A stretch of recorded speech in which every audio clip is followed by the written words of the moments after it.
So ngayong araw naman guys, samahan nyo naman kami lutuin at gawing sinigang itong malaking isda na nahuli natin. Bale, dalawang luto nga pala guys ang gagawin natin dito. Piprituhin natin at sisigang natin para meron tayong food trip guys ngayong araw, kaya samahan nyo kami.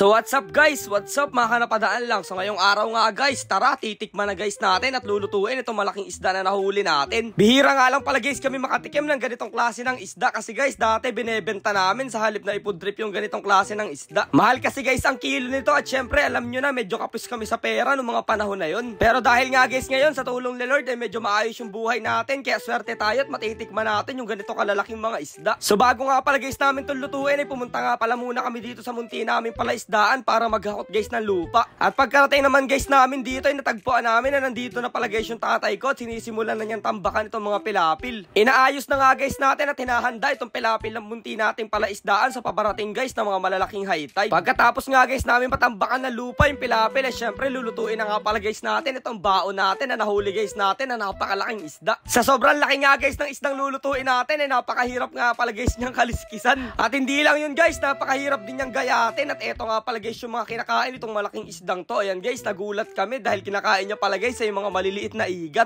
Para nga guys mapabilis yung paggagayat namin dito ay nagtulong-tulong na rin kami. Medyo malaki kasi guys talaga itong nahuli natin kaya medyo mahirap. At isang gayat pa lang guys nito, grabe sobrang laki na at napakasarap ng iprito. Ayan guys, so purong-purong laman at walang halos tinik. Ito nga pala guys mga gitna at mga purong laman ay gagawin natin yung prito. Tapos ito naman guys ulo ng isdang malaki na to ay sisigang nga pala guys natin. Ayan guys, so sobrang sarap niyan. Dito na nga lang pala guys tayo magluluto sa gilid lang ng munting palaisdaan natin. And guys, magluluto na tayo ng dito also. Ito no.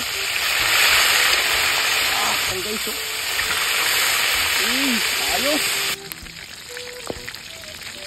At eto na guys, natapos na nga pala yung unang putahe natin na piniritong malaking isda. Grabe guys, sobrang sarap niyan. Kaya syempre guys, susunod naman natin itong pangalawang putahe natin na sinigang. Ayan guys, so ilalagay na natin yung malaking isda na yan. At grabe, sobrang solid guys ng sabaw niyan. At habang nanonood kayo guys, paki-comment naman dito sa baba kung mga taga saan kayo para sa susunod guys na video ay may shoutout ko man lang kayo at mapasalamatan. At syempre guys, wag nyo na rin sanang kalimutang i-share tong video natin at mag-follow dito sa page natin kasi pumipili na nga pala guys tayo ng maswerteng bigyan natin ng long sleeve na napadaan lang. Hintay-hintay lang kayo guys at sana mapili kayo. At eto na, luto na nga pala guys itong sinigang na isda natin. Oh, grabe, sobrang solid guys. Napakalaman itong isdang to. Guys, titikman na natin yung nahuli natin kagabi, yung malaking also. Kaya mag-pray muna tayo guys. Lord, maraming salamat sa mga blessing at sa pag-iingat palagi sa amin ng mga kaibigan ko sa pag-vlog. Thank you Lord palagi. In Jesus name, amen. Amen. Let's go! Kain na, sabaw-sabaw. Sobrang solid niyan guys, oh. Quality yan. Unang tikman natin yung laman Kuha tayo ha. Yan guys Okay. Sila to. Umbel. Kagat. Stop.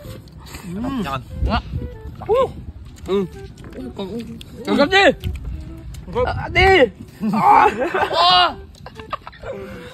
Tingnan tayo pinarito guys Ano yung pinarito namin Maya na. Solid din yung pinarito natin Pare tingnan mo naman. Guys, kagatin ko ng buwa.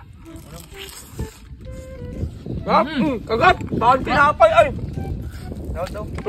Lagay ko na Kamil.